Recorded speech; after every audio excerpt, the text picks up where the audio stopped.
నల్గొండ జిల్లా మంత్రులు కావాలని ఏఎంఆర్పీని ఎండబెట్టి రైతులను వాగం చేస్తున్నారని మాజీ మంత్రి జగదీష్ రెడ్డి విమర్శించారు.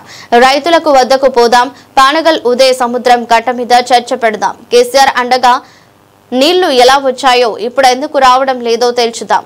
అసలు నాగార్జున సాగర్ కు నీళ్లు రాకపోతే మేము అడగకపోయే వాళ్ళం. సాగర్ నుంచి నీళ్లు సముద్రం పాలవుతుంటే ఇక్కడ ఏఎంఆర్పీకి నీళ్లు లేకపోవడం మీకు చిత్తశుద్ధి లేదనడానికి నిదర్శనం. దీని నుంచి తప్పించుకునే మాటలు వద్దు. ఏఎంఆర్పీ మోటార్లు కాలిపోతే రిపేర్లు చేయాలనే సోయా నల్గొండ జిల్లా మంత్రులకు ఉండాలి కదా. కనీసం సమీక్ష చేయాలి కదా. మోటార్లు రిపేరు చేస్తే కమిషన్లు రావని చేయడం లేదా? కమిషన్లు వచ్చే వాటిపైనే మీకు దృష్టి ఉంటుందా? రైతులంటే ఇంత చిన్న చూప? జిల్లా మంత్రులకు నేరుగా డిమాండ్ చేస్తున్నా. ఏఎంఆర్పీ ఆయకట్టుకు పూర్తి స్థాయిలో నీళ్లు ఇవ్వాలి, ప్రతి ఎకరాకు పారించాలి అని డిమాండ్ చేశారు. మంగళవారం ఆయన మాజీ ఎమ్మెల్యే కంచర్ల భూపాల్ రెడ్డితో కలిసి పానగల్ ఉదయ సముద్రాన్ని పరిశీలించారు.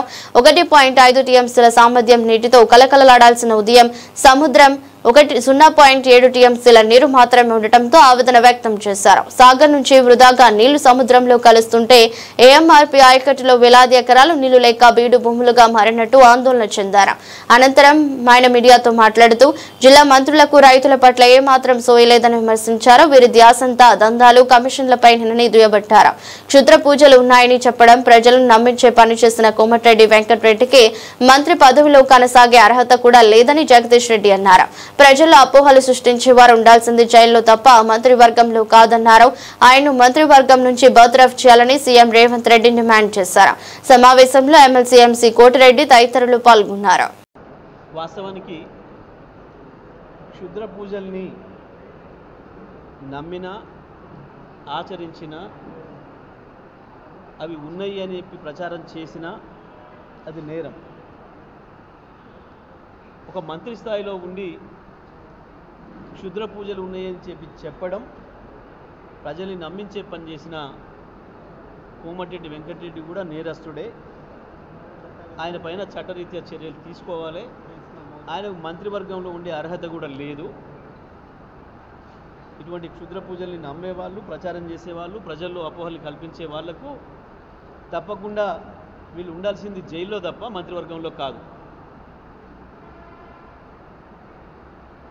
ఆయన ఉండాల్సింది జైల్లో తప్ప మంత్రివర్గంలో కాదు.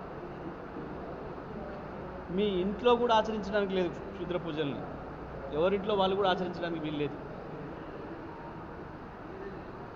అవి లేని మహిమలు ఉన్నాయి అని చెప్పి ప్రచారం చేసే హక్కు ఎవరికి కూడా లేదు. అది సమాజంలో ఒక చెడు పొగడల్ని తీసుకొచ్చే సంప్రదాయం. అది గతంలో మనం చూసినాం. మనం నెల 2 నెలలకు ఒక వార్తనే వినేది గతంలో. ఈ క్షుద్ర పూజలు చేసిరన్న వాళ్ళను ఊరంతా కలిసి చంపేసిరని రకరకాలుగా. మరి కోమటిరెడ్డి వెంకటరెడ్డి కూడా ఇవాళ అటువంటి జరిగినాయి అని తెలిస్తే మంత్రిగా అదేందో బయట పెట్టడం నీ బాధ్యత. లేదు అవి ఉన్నాయి, దానివల్లనే అక్కడేదో జరిగింది అని కనుక నువ్వు చెప్పింది ఏదైతే ఉందో ఇది పూర్తిగా శిక్షార్హమైన నేరము. కాబట్టి నేను వెంటనే డిమాండ్ చేస్తా ఉన్నా ముఖ్యమంత్రిని, కోమటిరెడ్డి వెంకటరెడ్డి తన వ్యాఖ్యల్ని ఉపసంహరించుకుంటాడా, ఎటువంటివి లేవు, క్షుద్ర పూజలు ఉండవు అని చెప్పి చెప్తాడా, లేదా మంత్రివర్గం నుంచి